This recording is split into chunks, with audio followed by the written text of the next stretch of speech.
Hello, Canucks fans. Welcome back to another episode of Canucks Conversation, brought to you by Bet365. We're in a backyard in Penticton, but we're still coming to you from the Pacific Toyota dealer studio. Visit shoptoyota.ca or visit your local Pacific Toyota dealer today. My name's Dave Quadrelli. I'm joined by Harman Dial. Day 2 of Canucks training camp. Not super eventful, but still some stuff to chew on. We wanted to talk about the D-zone pressure work that they did on day 1. We didn't talk about it much yesterday, so I want to talk about it today. We were talking about the rush offense. We're talking about the aggressiveness, but that's not going to end when the Canucks get to the defensive zone. They're not going to be playing a collapsing style. We were talking about it yesterday. They're going to be sending that third forward as the guy chasing pucks in the corner. They're going to send 2 after a puck carrier. It's going to leave some space open in the middle of the ice. It's going to lead to, like everything they're doing, it's going to lead to some mistakes. It's going to lead to some guys making incorrect reads, but a lot of work on that high-octane D-zone pressure. Yeah, and a lot of it was also focused on wingers pressuring the top of the point really aggressively. The whole, I think, idea was rather than sitting back in the defensive zone, there's an emphasis on wanting to kill plays really early, which sounds great in theory, but you really do have to, if you're going to pressure that aggressively, get the puck back right away. Otherwise, it can create some issues, especially if you're chasing. You'll get tired quicker, right? Some teams like to play a more conservative defensive style where they say, we'll let you possess the puck in low danger areas on the perimeter as much as you want. We're just not going to let you get inside the slot area. This is going to be a little bit different than that. It's going to be more aggressive, more pressure based, and we'll ultimately see. This puts, I think, a little bit more onus on the players to execute defensively and also to make the right reads. If you're going to jump in on a spot and chase, you better be right in assessing your ability to come out of that situation with the puck. Otherwise, it's going to leave holes elsewhere, right? If there's a puck battle in a specific part of the ice and you're a forward and you want to enter that to try and outnumber the opposition there, you better come out with the puck. Otherwise, it's going to leave space in the high slot that the other team could take advantage of. And I told you this a little tongue-in-cheek. I was like, how long until Nils Höglander screws that up, right? And then all of a sudden, it's a problem that we're talking about. That, Höglander blew the zone early. And again, I said it as a joke, but this is the point. A lot of the stuff they're working on doesn't leave a ton of room for error. And when you're a team who's talked so much about, okay, when there's breakdowns, how quickly can we adapt? There's less room for that when you're being more aggressive, the way that it sounds like and seems like through a couple days of camp that they want to play. But I don't have any more. I don't think there's anything inherently wrong with the strategy of wanting to defend with pressure, just as an overall philosophy, because I think about Florida or even the Carolina Hurricanes, and not specifically talking about this in reference to the defensive zone scheme, but their overall identity is we pressure you all over the ice. It's max effort all the time, and we just don't give you any time and space. That becomes your identity. But to do that, there are a very specific style of player that's going to work within that kind of system. And we'll see if the Canucks players can adapt. The other thing to keep in mind, which we also referenced yesterday, when we were talking about some of the drills where they had defensemen join the rush and taking fourth man's ice, is experimentation, right? Last year in camp, we saw Rick Tocchet all the emphasis on rush offense and wanting to create more in transition. And then a few games into the season, stuff started hitting the fan and they abandoned that strategy pretty quickly. So they're experimenting with this. We'll see how it looks ultimately in preseason and whether they plan to enter the regular season with it as well, but it is going to be an interesting development to watch through the rest of this month. Speaking of interesting developments, Braden Coots, that's 2 strong days now for him at training camp, and you and I were talking about this right before we went to air. The first 2 days of training camp have been best case scenario for Braden Coots. Like if we before camp said, what's the best case scenario for Braden Coots? It's what we've seen through 2 days. We talked about him yesterday. We're talking about him again today. Thomas Drance tweeted this out as well. That battle drill that they did toward the end where you're taking on 2 defensemen and you're 1 forward, he went right up against Marcus Pettersson and Tyler Myers. Now, as we said yesterday, the vets aren't giving it their all, right? Like Marcus Pettersson and Tyler Myers aren't giving it their all, but at the end of the day, they were competing though. On that rep, you could tell Myers was competing, and it was... They're not coasting, and they're NHL defensemen. That's what I'm saying, is the fact that Coots was able to impress in a moment like that. Like, those are the moments when you're a young guy, those are the moments you need to rise to get noticed, and he's done it. It was also such a fascinating play in isolation because Myers, being the giant that he is, one inside position, right? Coots isn't going to win that battle from a strength perspective, but because he's lower, because he's got a lower center of gravity, and because he's a little bit, he was a little bit quicker to spot the loose puck, that's why he got it first. So it's, all right, you're not always going to be able to outmuscle guys, but can you compete hard enough and leverage your quickness to still find ways to hunt down those pucks in heavy traffic kind of areas, and that was impressive. And the other thing that stood out was yesterday I was talking about his speed up and down, how he looks like an NHL skater. Same thing with his edge work, and I think edge work is something that Rob Williams jokes about this all the time. We talk about it a ton with prospects, and then we rarely talk about it with NHLers, but it does matter, right? Part of what makes what can make a smaller forward better at protecting the puck and dynamic and effective offensively and allows them to sort of shield bigger defenders off is if they're really quick in tight areas and can make these cutbacks in tight spaces, right? That's an area, for example, that Lecker-Mackey hasn't quite developed yet. Yeah. Coots had a couple of sharp cutbacks where against a bigger defender, he was able to protect the puck, give himself some space and make a play. That edge work is nice to see and an encouraging trait as well.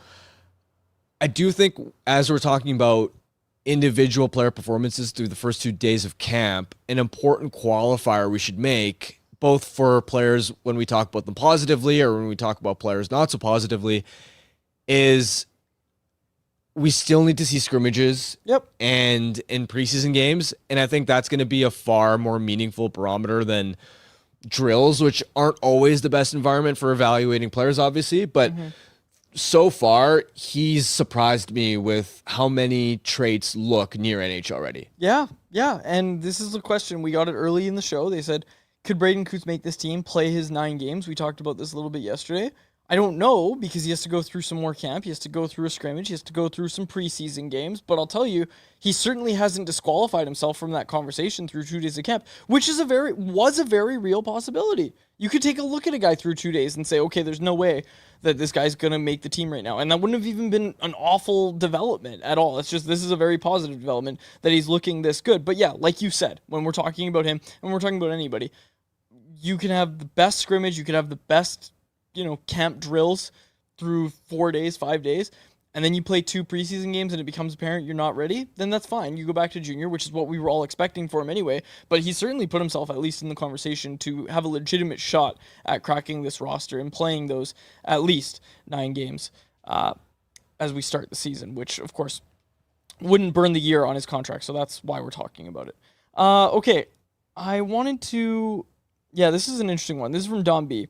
He said, is Coots in front of other young centers after 2 days of camp? I know he's the new shiny draft pick, but he sounds better suited for the NHL than other Calder winners. I don't know about that at the end, but in front of other young centers, when you look at the way they're lined up, technically he's in front of Atu right now, but no, I'm not reading that. I'm not reading it that way. I'm talking about the order they're skating in. They go NHL to AHL. Coots' line is skating ahead, but that's because he has Kiefer Sherwood on his line, is what I'm looking at it as. I'm not saying, he's far ahead or anything like that, but he's having a really strong first 2 days of camp. Did you have anything else you want to say about Coots? I wanted to kind of shift the conversation to Willander as we get to our poll question.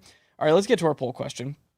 It's about Tom Willander, and it's a presentation of our friends at Greta, which by now you know is a great spot to watch the big game, but did you know it's an even better spot for your upcoming party or event? If you need a venue for a team building or social event, check out Greta. They've got the street view menu, they've got the arcade, and of course they've got the bar. It's always a fun time with plenty of options. Make Greta your spot for your next event, and come hang out at our watch parties all season long. For more info and to book your event, go to gretabar.com, Greta Bar YVR, 50 West Cordova Street is the address. Let the games begin. All right. Tom Willander, our poll question. It is about Tom Willander, and Tom Willander started camp with Derek Forbert. He was there again today. There was no changes to the Canucks line rushes. Our question was simple. It was, who has the better chance of making the Canucks opening night roster, Tom Willander or Victor Mancini? 60.3% of voters say Victor Mancini, Harm. 39.7% say Tom Willander. I think both of us agree that it's probably Mancini, but did the results surprise you? They don't. I mean, this is a smart fan base, and if you had done this poll, let's say 2 weeks ago, the answer might have been a little bit different, but I think fans here are reasonable and have pumped the brakes a little bit after the prospect tournament. And it's not to say Willander can't quickly figure things out and make a case to break the opening night roster if he shows well in preseason. But so far, P.O. Joseph is the bar, right? I love it. And Drance and I were joking, he's the new kind of like PDG, where it's this veteran who is clearly NHL caliber, but is just on the fringes. And because he's just on the fringes, he's one of those guys that is competing hard and trying. And it's so interesting because even a guy like P.O. Joseph, who at the NHL level is really just a replacement level defenseman. He's just a guy, the kind of guy that could easily end up on waivers, gets moved for future considerations, doesn't really move the needle at all. But in a camp environment where you see NHL players, you see AHL players, you see the odd player that's coming up from junior, a guy like Joseph's composure with the puck, his size, his strength, the way that he skates, the way that he makes passes, it's just so clearly NHL caliber. Yeah. And I don't think Willander has been up to that bar yet. First of all, I think he's going to need to get stronger for his assertive defensive style to translate. I mean, that was my biggest takeaway compared to watching him in college versus seeing him in person is, he's smaller than I thought. Not saying he's a small defenseman in general, just that he's average size. And for example, P.O. Joseph is listed at around 6'2", 190-ish. Willander is officially listed at 6'1", 180. But you see those guys stand in person on the ice. Joseph looks way bigger than Willander. And you could see it strength-wise, too. There was a battle drill on the first day of camp where Joseph was able to fairly easily kind of work him over. And even a fellow young player on the next rep in Sawyer Mignot was able to, in that same battle drill, knock him off the puck. And not just knock him off the puck, but Willander stumbled over. In a separate drill, the 2-on-2 battle drill where you have the forwards sort of driving the net, the D trying to box them out, Coots was able to sort of outmuscle Willander in that situation too. So I think there's room for him to improve there. And then you had some interesting observations about some of his puck work as well. Yeah, we were talking about this, and I know I brought up Ian Cole the other day when we were talking about Willander, and it came to my mind again yesterday and today, because when they were doing puck retrieval work, like some guys, and not everybody's going to be Quinn Hughes, I get that. But like Quinn Hughes goes in, doesn't even have to look at the puck. Like once. Like he like picks up where it is when he's at the blue line and then goes in, and it's just ridiculous what he's able to do. But for Willander, just more than other guys, I notice he kind of has to look down a little bit more. Like he has to kind of look down at the puck when he's right as he's picking it up or as he's gonna handle it. He's looking down just a little bit longer, and it's not super concerning, but it's an area that I look at and say like, okay, that's something that you're gonna have to learn how to get better at the AHL. Where is pressure coming from, right? Like when you're going back to retrieve those pucks, having just a good kind of gauge of where and when the pressure is going to arrive and how to deal with that. That's going to be something that he gets through reps, I think, at the AHL level. Now, again, I bring it up again for like the 9th time in the past 2 weeks. DPD, exact same thing last year at this time, where I looked at it and said, okay, he's got some tools, but he's going to need to figure out a couple things. And these are among those things of like, when is pressure coming? How do I deal with that pressure? Do I meet the pressure with pressure? All that sort of stuff. I look at it and say that's probably what Willander, if again, you talk about the strength, of course he's got to get stronger, we know that, but that's going to be what separates him. And again, that's something that, a guy like Ian Cole was so good at that you kind of not take it for granted, but no one's sitting here being like, wow, what a phenomenal defenseman Ian Cole was. But again, that's something he did so seamlessly, was go back on those puck retrievals and not really have to look down, not really have to worry about how he's handling the puck. That matters a lot in today's NHL, and it's just something I think Willander has to work on. And his overall puck skills, too, just need a little bit more polishing. And to his credit, he improved significantly in that area from his freshman season in the NCAA, where sometimes you would see him handle the puck in the offensive zone at the point, and he's bobbling it and is just making very loud mistakes. Yeah. We saw a lot less of that in his sophomore year, but there is a level of just polish and efficiency that still I think he needs to work on. Where, for example, they were doing these rush drills where puck is kicked out to a player on the wing, and then the player on the wing is supposed to shoot for the pads, and then the idea is to create a rebound for the guy driving to the net, and just like having that NHL level puck control. You'd see a guy like Myers in that situation, or really most guys. Like most guys were able to keep the puck flat along the ice and do the drill kind of as intended, whereas Willander, as he was trying to shoot for the pads, it's like going into the goalie's crest and he's immediately freezing the puck. And that happened a couple times where it's not concerning, but it's just one of those areas where I don't know if he has NHL caliber. Like any player that's in the NHL has elite puck control. And that's just still an area where, because he's 20 years old and still so young, probably needs a little bit of refinement. Again, we're not saying, Press the panic button. Exactly. Yeah, exactly. None of us are worried about him. Yeah, it's just that temper the expectations if you were thinking this guy's going to come into the NHL and he's going to make this team and he's going to play top for a minute. Yeah, he's going to be an impact player right away. No, he's not, which is fine. It's fine. And I can't wait to see him in preseason games. I really can't wait to see him in preseason games because those are the reps that you need. And that's where you start to get those. And young guys can improve really quickly. You brought up the DPD example, but even I think about a forward example. Frank Nazar was also mid first round draft pick. He wasn't good enough to make Chicago's team out of camp. Yeah. He was lit up the AHL, got called up to Chicago around December or January. He was starting to slowly figure the game out. The points didn't come right away, but he was learning how to use his speed and skill to create offensive chances. And then he was about a point per game his last 12 games down the stretch. He then led Team USA at the World Championships in points, 12 and 10. He outproduced guys like Keller, Garland, Cooley. And now you look at him and go, oh, this guy could break out with 50, 60 points this year. And a year ago, Frank Nazar wasn't good enough to make the Chicago Blackhawks of all teams. Excellent right? point. So we're not saying hit the panic button, just this guy might need a little bit of time. Yeah, which is fine. All right, let's get to anyone else. Anyone else is a presentation of our friends at the Vancouver Canadians, whose season came to a close last week, but we want to thank them for their support all summer long. You can watch a ex-Vancouver Canadian from this season, Trey Savage. He's going to be taking the bump again for the Toronto Blue Jays. I think this weekend is his next start. Saturday, Sunday. I believe it's Sunday. Yeah. I think that's what I saw on social media. Yeah. Sunday. So Trey Savage, Vancouver Canadian this season, pitching in the big leagues, going to be pitching in the playoffs, it looks like. So don't miss the next wave of future MLB stars.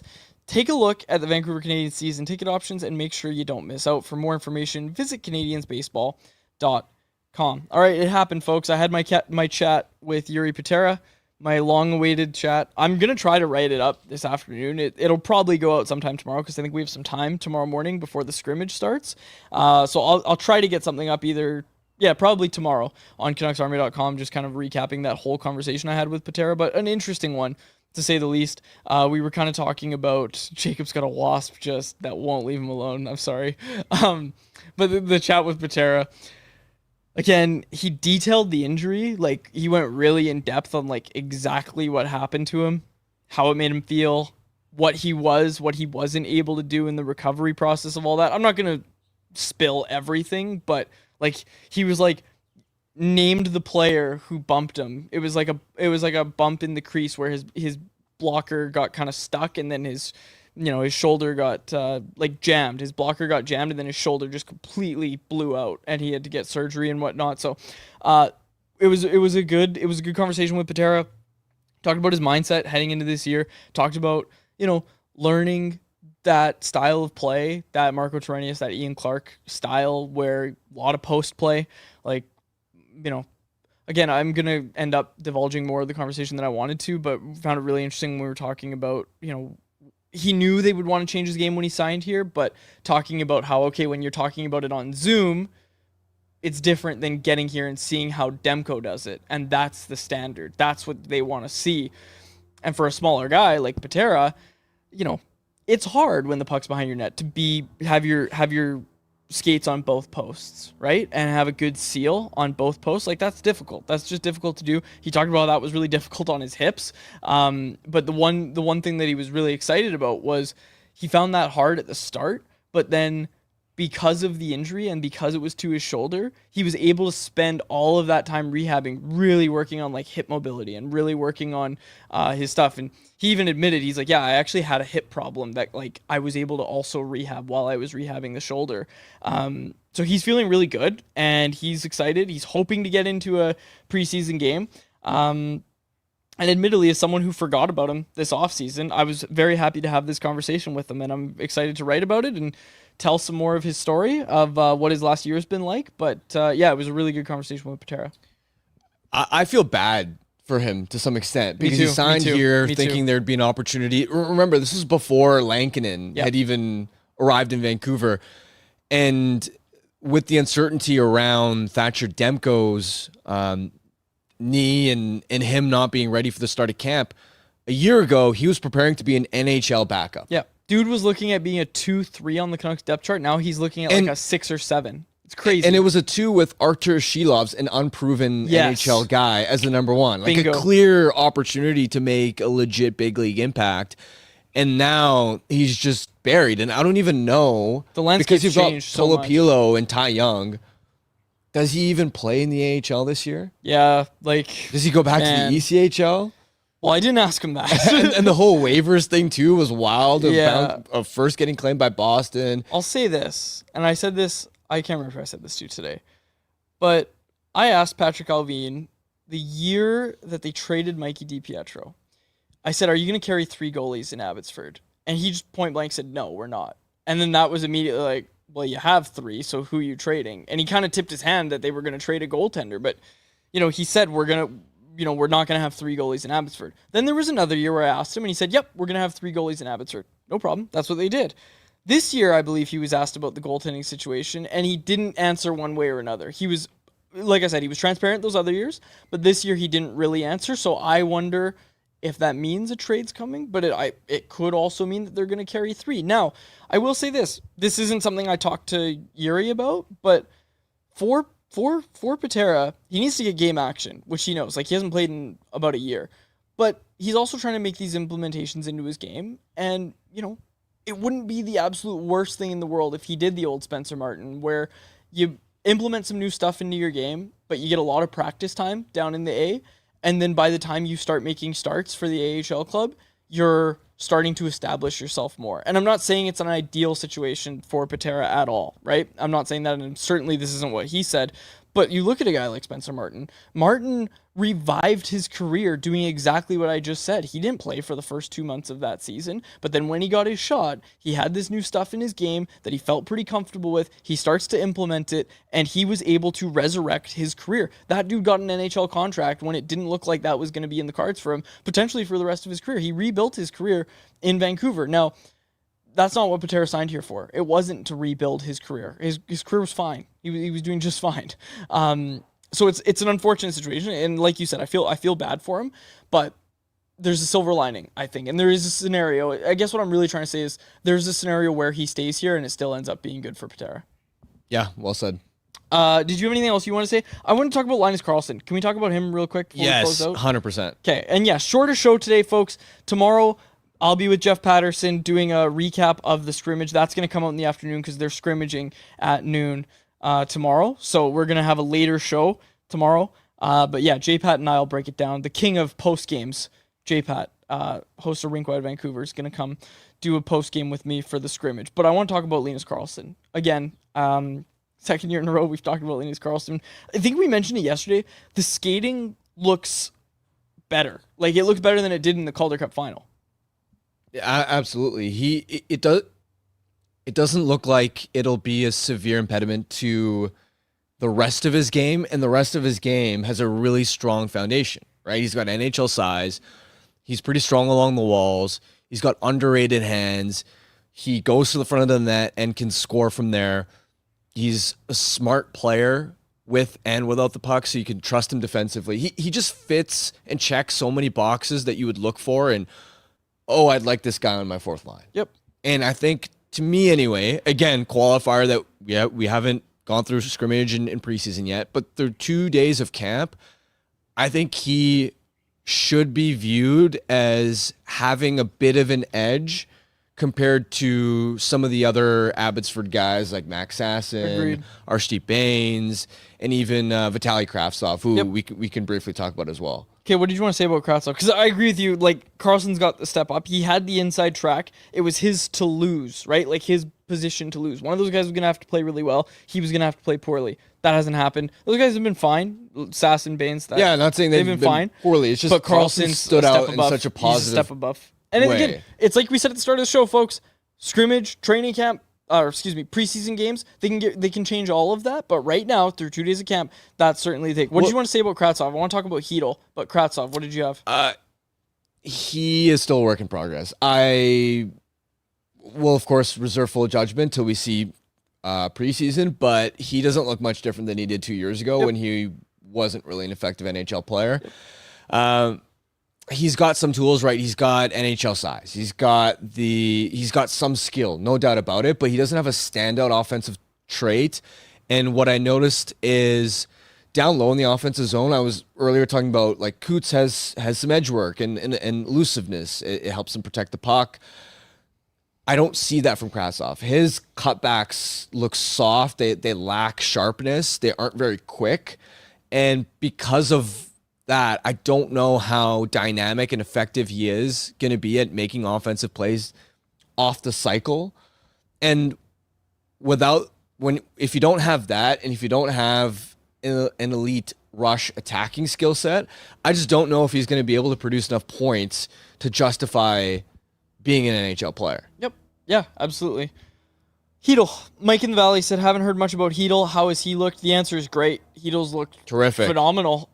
We probably should have talked about him a lot more. He's looked really good. He looks like a really good distributor for that line. He looks like he was always going to be a low-end second-line center, and of course you're always going to be worried about the health with Hedl, but like he's looking like better than a low-end second-line center right now. Yeah, if you didn't have to worry about the health, if it was just purely the talent, I wouldn't be concerned about Hedl as your 2C. It's just he could be one hit away from being out for the rest of the year. With Hedl, we spend a lot of time, understandably, talking about his zone entries, his speed, how much he can create off the rush. But down low, same thing that I was talking about, the Garland, Hoglander thing, where he protects the puck and has better edge work in tight areas than you would maybe think. And so there were a couple of plays where he's able to ward off in tight areas defenders, and he's able to find that small daylight of window to send a pass into the slot, which is where a guy like Evander Kane would be to register a scoring chance, right? Well, no, that's off-cycle situation. Oh, yeah, sorry, excuse me. Meaning I could see that dynamic potentially working not just off the rush, but off the cycle. And if Hedl can be dangerous in those situations, that's terrific. And just overall, his strength down low, his reach, breaking plays up defensively, he's looked really good. Yeah, absolutely. Okay.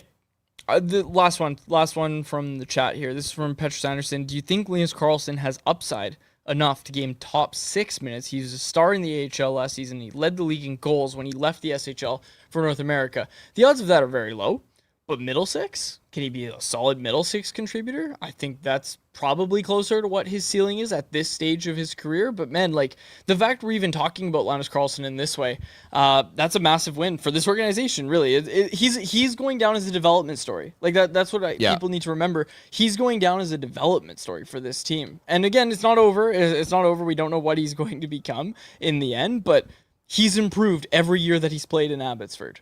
Yeah, I think it's unlikely that he becomes a player that you look at and go, oh, he should be in the middle six. Yeah. But can he be a guy that his baseline is as a fourth liner and it's, let's say, February and you've got 3 of your top 9 forwards injured and you're in a position where you got guys called up from Abbotsford and you're trying to look even at the bottom end of your lineup as who can play up the lineup in a complementary role.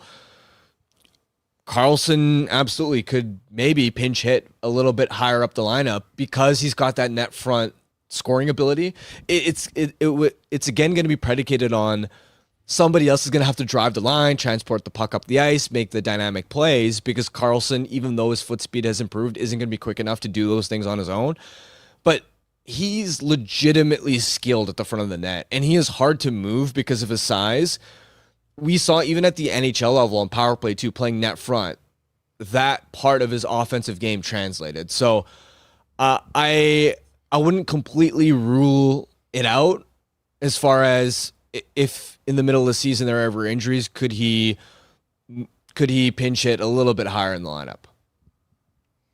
Let's get to our Bet365 bet of the day as we get ready to close this one out. Today, the Toronto Blue Jays taking on the Kansas City Royals. Max Scherzer's on the bump. We're taking the Hall of Famer who's going to try to one-up Max Scherzer as he has for his whole, to one-up Clayton Kershaw as he has for his whole career. Max Scherzer, 6 or more strikeouts tonight at plus 160 odds over on Bet365. Whatever your bet is, it's never ordinary at Bet365. Download the app and get it on the game. Use the code NATION at Bet365. Must be 90 plus play. If you choose to play, please play responsibly. All right, bit of a shorter show today. We're going to have a bigger one tomorrow as we kind of recap that scrimmage. If you didn't watch yesterday's show or listen to yesterday's show, make sure you go do that. We played Family Feud, but we also talked a lot about training camp. Again, nothing really changed today. The groups remained the same. As I said, the drills were all very similar as well. They're all up on the Canucks Army live blog, the Canucks Army training camp live blog. You can go read it, canucksarmy.com. Everything you need there, but I think we did a good job of recapping what we did today. Anything from either of you before we close out? Yeah, just keep checking the Canucks Army YouTube channel. We're going to get more scrums up. Hedel spoke to the media, so his scrum is up already. And throughout the afternoon into the evening, we'll have a couple more. I think Garland and I believe one of the Canucks assistant coaches had a media scrum today instead of Adam Foote. He let one of his assistants go out. I don't remember which assistant. I'll have to check. Oh, and look at that. Our camera has overheated in the sun. So this is a good time to end the show. Good time to end the show. So we'll do that for our producer, Jacob Lazar, and my co-host, Harmon Dial. My name's Dave Gugelli. Thanks so much for this episode of Canucks Conversation. Canucks Conversation is live Monday through Friday, every weekday at 2 p.m. over on the Canucks Army YouTube channel. Make sure you like, subscribe, and interact in the YouTube live chat every day with us, folks.